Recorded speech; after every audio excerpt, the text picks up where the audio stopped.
কিশোরগঞ্জের পাকুন্দিয়া উপজেলার চণ্ডীপাশা ইউনিয়নের চণ্ডীপাশা চরপাড়া গ্রামের কৃষকদের কাছে আগাম শিম এখন শুধু একটি সবজি নয়, বাড়তি আয়ের এক অন্যতম পথ। অল্প জমিতে তুলনামূলক কম খরচে চাষ করে কয়েক গুণ বেশি আয় করার সুযোগ থাকায় দিন দিন বাড়ছে এই চাষ।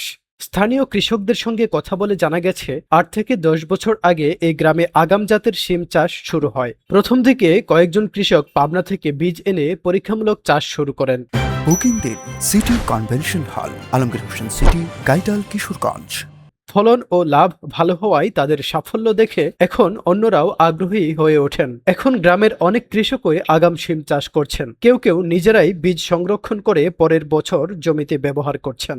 কৃষকদের ভাষ্য, এতে একদিকে বীজ কেনার খরচ যেমন কমেছে, অন্যদিকে এলাকায় মাটি ও আবহাওয়ার সঙ্গে খাপ খেয়ে যাওয়া বীজ ব্যবহার করায় তারা ভালো ফলন পাচ্ছেন।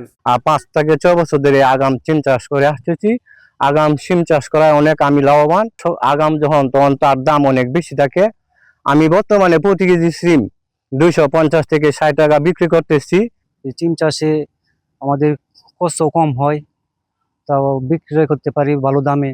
30,000 টাকার মতন বিক্রি করছি, আরো ইচ্ছা আছে লাখ টাকার মতন বিক্রি করার। কৃষি বিভাগের কর্মকর্তাদের মতে, প্রচলিত ফসলের পাশাপাশি আগাম সবজি চাষ কৃষকের আয় বাড়ানোর একটি কার্যকর উপায় হতে পারে। বিশেষ করে বাজারে যখন কোনো সবজির সরবরাহ কম থাকে, তখন আগাম উৎপাদিত সবজি কৃষকের তুলনামূলক ভালো দাম এনে দেয়।